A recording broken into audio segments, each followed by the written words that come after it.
Hello, my name is Kamini Gautok and I'm Chief Executive at the Royal College of Speech and Language Therapists. As you know from our introduction to this virtual event, tackling institutional racism requires action by all of us.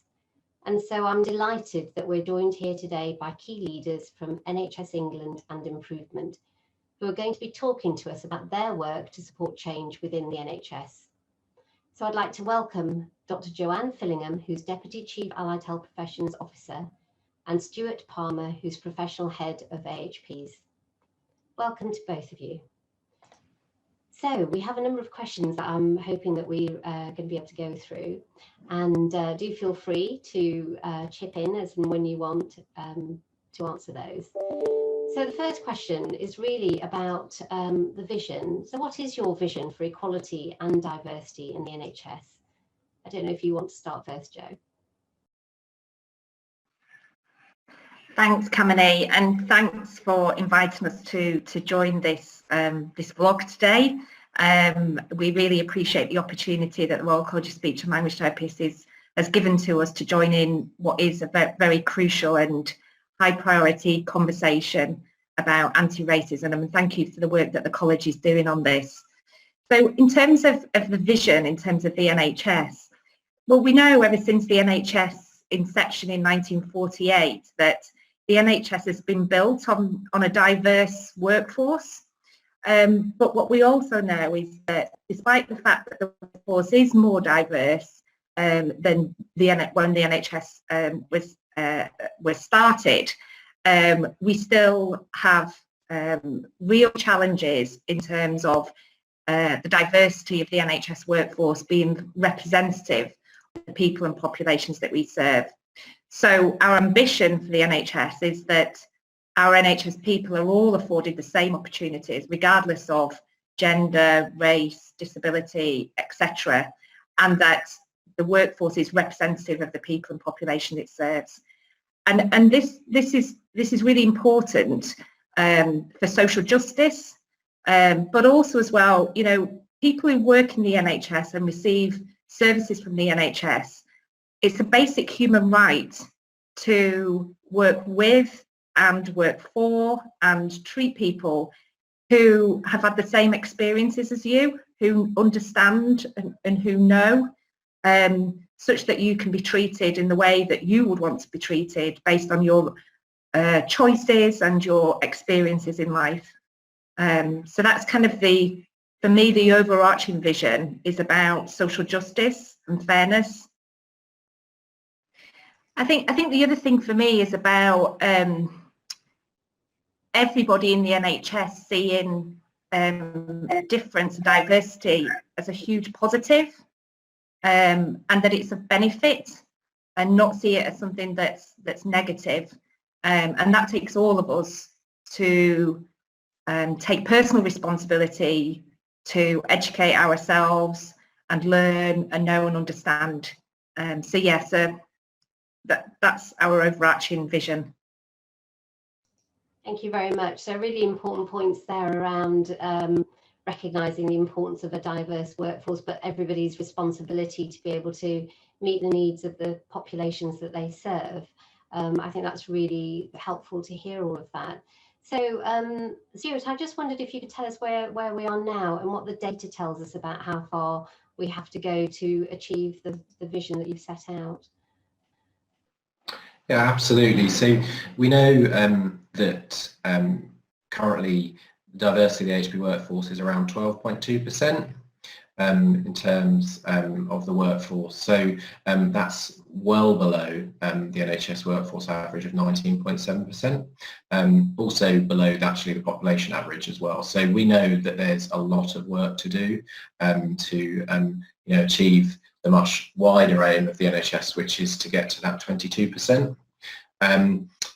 Also, really importantly, this is significantly lower actually from bands 8 to 9, so we say senior leadership level, so it sits at around 5.6% of our colleagues are from non-white backgrounds. So we know what the data tells us. We've got that data, which is really, really important, but we've also got the model employer aims from the RES team, so that simply says that we should look at the population that we serve, and our workforce should be representative of that population. And in terms of the senior leadership teams and the boards, absolutely the same thing. Thank you. I don't know if Jo, you wanted to add anything to what Stuart's just said. I mean, that's where we are now, and you know, the data doesn't look good. It doesn't look good wherever you look, and that shows us that institutional racism exists, and we've got a lot of work to do.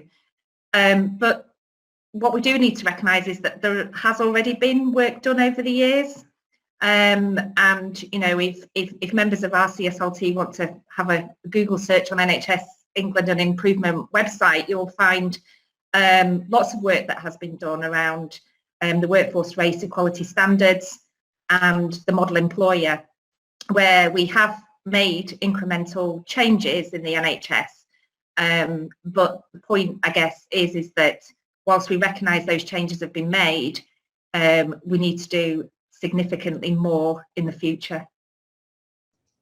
Thank you. So you've mentioned some of the challenges, haven't you? So you've talked about institutional racism and the fact that we still have an issue around how people get through the both coming into the professions, but then the career progression. So what do you think are the key challenges that you've been picking up with the focus that you have now on this work?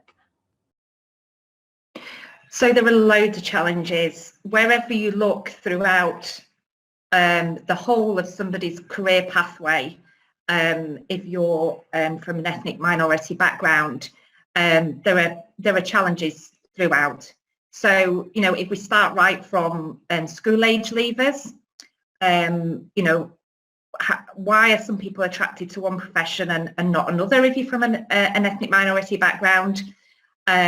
We've got challenges in terms of if those individuals do choose an AHP profession, are they treated differently in terms of through their application, through you know, through being a student and the student experience? Are people from an ethnic minority background afforded the same opportunities and experience? We know that that's not the case.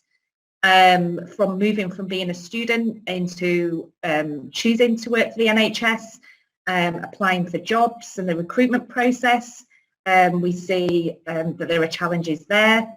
And then throughout somebody's career in the NHS, we know that people from ethnic minority backgrounds are treated differently in terms of the opportunities to go through the career ladder, in terms of people from ethnic minority backgrounds are more likely to be disciplined, for example.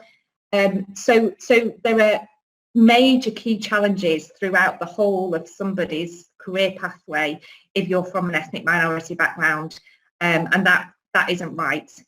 So as we keep saying, there is a lot of work to do. There isn't just one single challenge or another challenge. There are multiple challenges.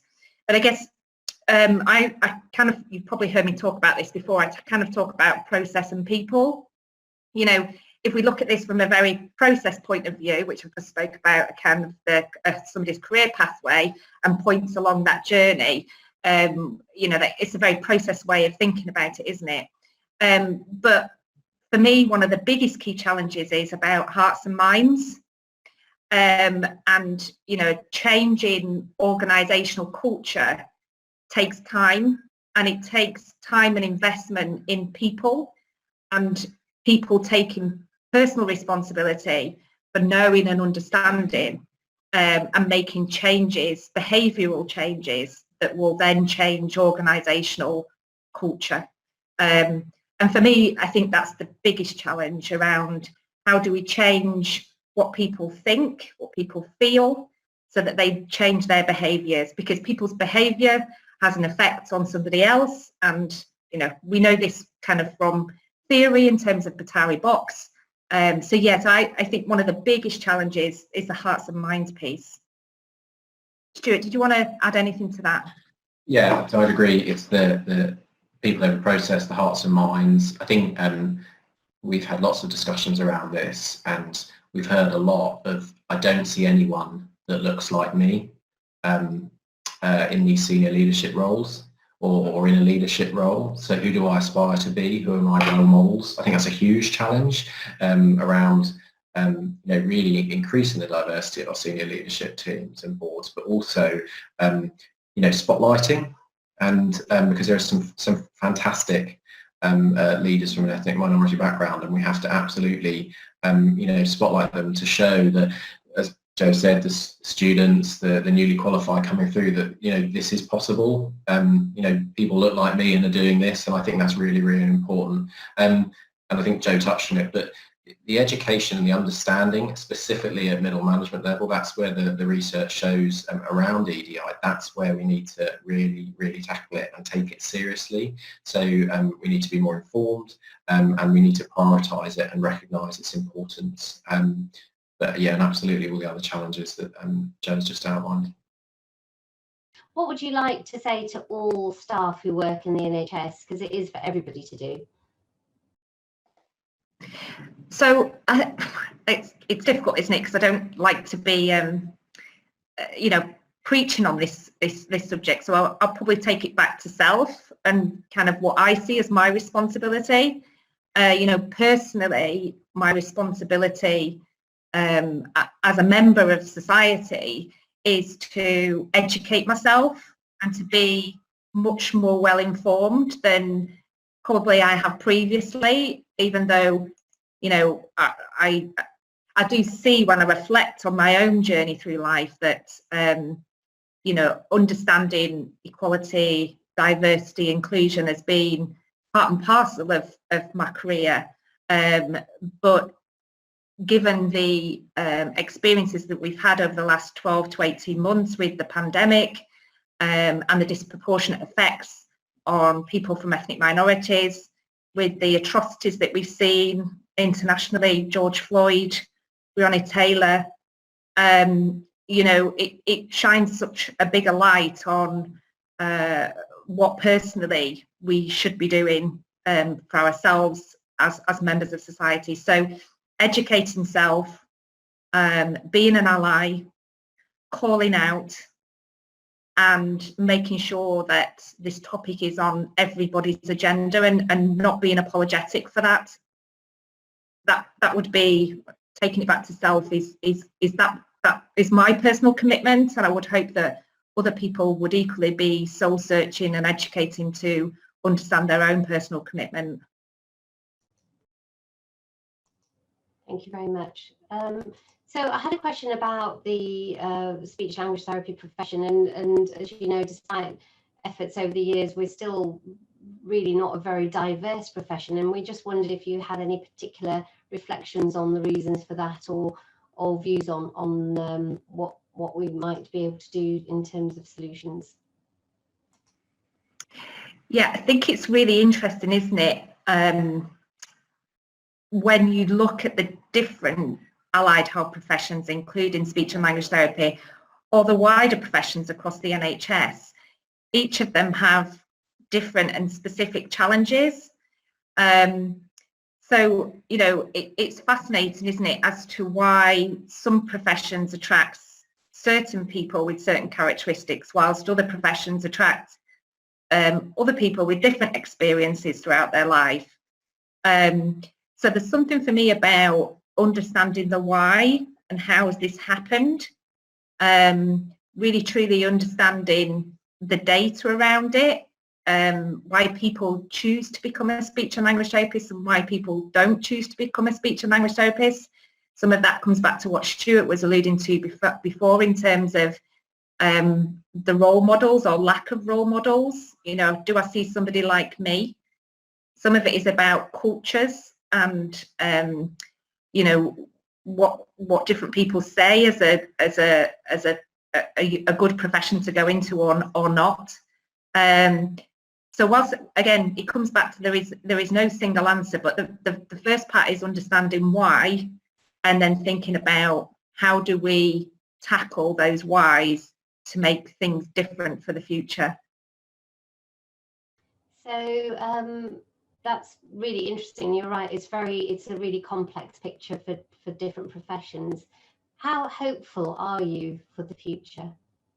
So So I'm kind of a glass half full type of person anyway. So I'm very hopeful for the future. I'm not naive in thinking that this is going to take time. You know, 70 years in the NHS of institutional racism can't change overnight. My personal hope is, because of my own personal experiences with myself and my family around discrimination, obviously not with regards to ethnic minority. I'm a white female, but in terms of the wider equality inclusion agenda, I have got to be hopeful for not just the generations we see now in our workforce, but certainly for future generations. And you know, when I talk to my own boys, it does make me more hopeful that we've got a generation coming through who is much more adapt to thinking it with a diverse mind and are much more open to differences in our society. So yeah, I'm hopeful. I've got to be hopeful for the next generations coming through. Yeah, I would echo that. We have to be hopeful. You know, we have to have hope, and I think, you know, we can make a difference if we start by just recognising that we each have a role to play, and we each have a commitment to this, and recognise its importance. But yeah, we have hope, and you know, that's all we can have. So I think yeah, we can make change, and I think we will, but we need to do it together, without doubt. Thank you very much. And the Royal College of Speech and Language Therapists, our board of trustees, the staff and the members are all behind this. As you know, we're working really hard to engage all our members, and as we said, it's for all of us to make the changes that we want to see. So I'm really grateful for your leadership, and we look forward to continue to working with you both. Thanks very much for the opportunity to talk to you about your work. Thank you.